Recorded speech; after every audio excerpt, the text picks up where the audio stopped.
I'll admit that I'm always a little bit sad and depressed whenever summer seems to be winding down and making its way into fall.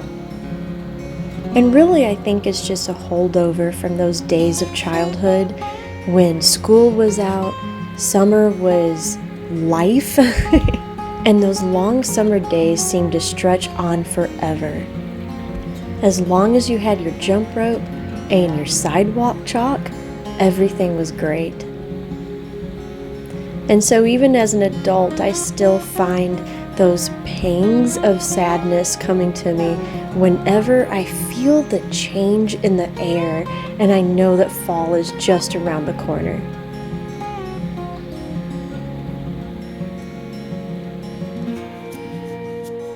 However, with this summer, I'm sensing a bit of relief across the nation as we finally turn to cooler temperatures.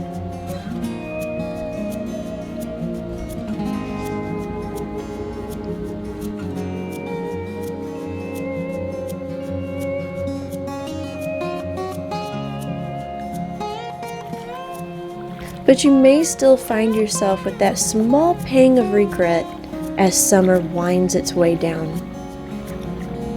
And so here are some things that you can look forward to as you say goodbye to summer and say hello to a whole new set of activities in the fall. In our area, fall means fairs and festivals. There's so many to choose from, so many to go to, and so many filled with fascinating things to do. We especially love the art festivals and the Heritage Days festivals of small towns all across East Tennessee. They usually have some great vendors and great food. So if you're looking for something to do this fall as a pick-me-up, make sure you look for a local festival and have some fun. Another thing to look forward to is new food. Whenever I think of fall, I think of root vegetables and warm soups and apples, especially caramel apples and cider, and of course popcorn. And so we had our time of berries and tomatoes and summer squash, but now it's time to really look out for those apples and kale and cabbages and see what kind of new fall foods you can make.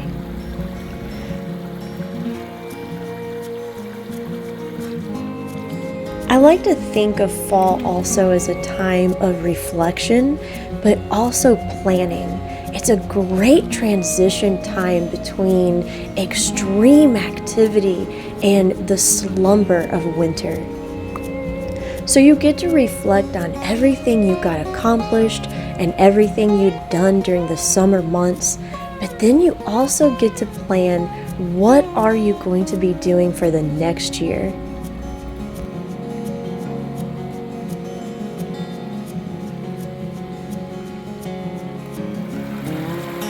It's a great time to see what worked in your garden and what didn't, and what you would like to bring back or maybe try new the next year. It's also a time of harvesting those last of the summer herbs and crops and also preserving them. And while it may seem sad to see those plants go, it's also kind of exciting to see them change their form. As you take a plant that you've nurtured for months and grown to maturity, and then turn into all kinds of good things to eat.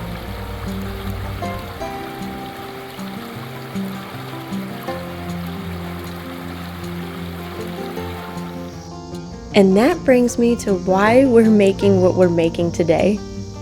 As you've probably noticed already, I've had copious amounts of basil growing in my garden, all different kinds, all with unique properties. And I really wanted to make something unusual with them this time.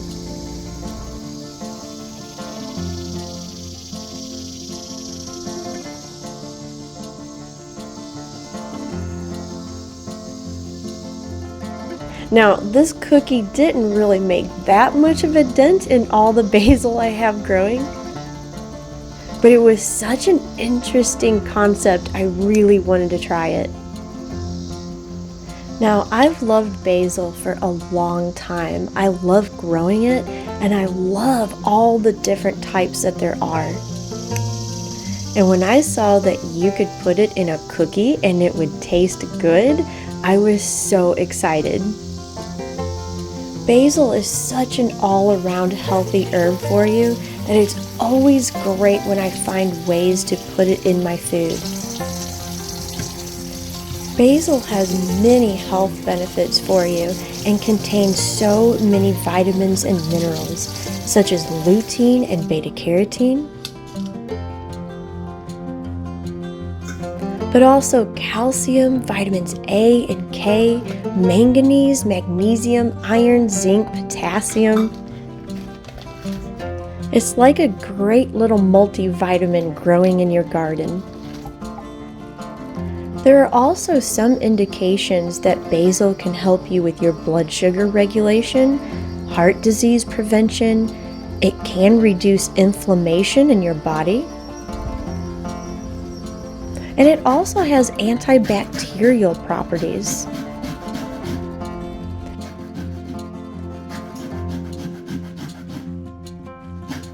But besides all that, it just has an all-around great flavor and wonderful smell. And as I was making these cookies, that wonderful smell permeated my kitchen and just felt like it was freshening it up and bringing summer inside. Now, I didn't put holy basil in these cookies. I just put regular basil, but I do have cinnamon basil. And next time I make these cookies, I'll probably experiment with that to see if it makes a taste difference. But as for the holy basil or Tulsi basil, some research is indicating that it has some extra properties to it as well. Holy basil actually comes from India and surrounding countries. It's been used as part of their spiritual rituals for many, many years.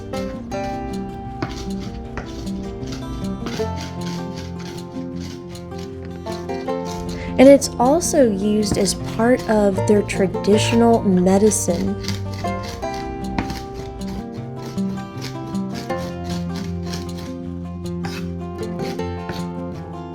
And some research indicates that holy basil can actually help you against physical and mental stress.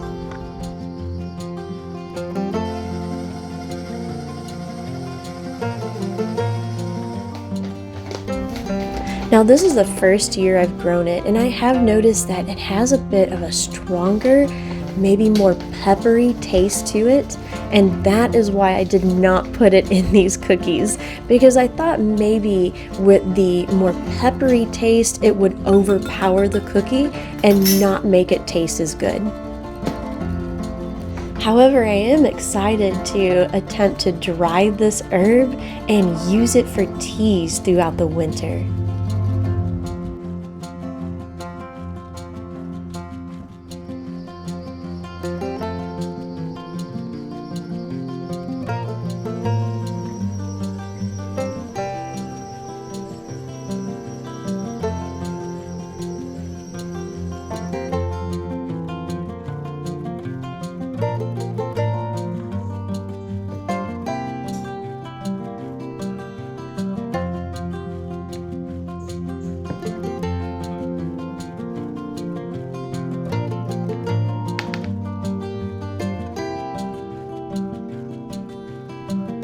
Now you'll also notice that I had extra basil that I cut up, and I also had that lemon that I needed to use up.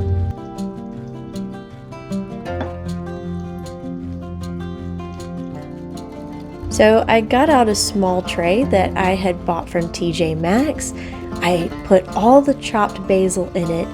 Some of it was lemon juice, and then the rest of it I poured in olive oil. This I put in the freezer, and I will be using this for cooking.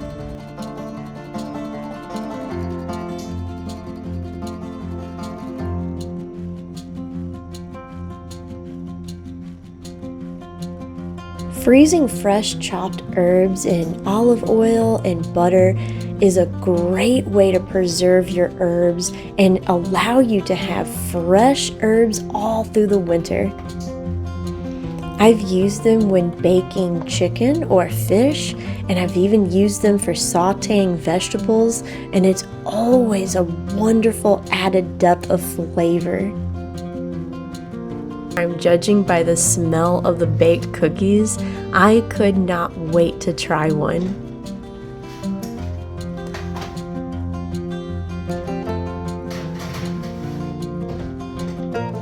I decided to try it with a berry tea so I can have a real end of summer celebration.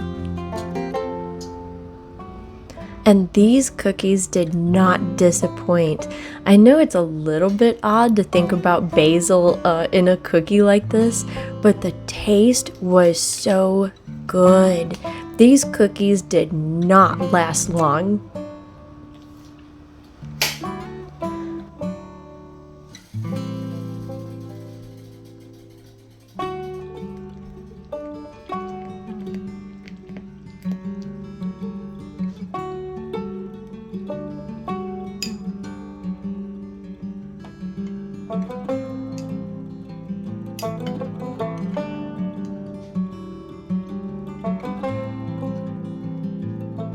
And don't forget, I will have the recipe in the description box below, along with the link to the blog where I found the recipe. And if you've got some basil growing in a pot on a patio, or if you have it in your garden, I would highly recommend making them into cookies, because I think you'll be pleasantly surprised with just how wonderful these basil cookies tasted.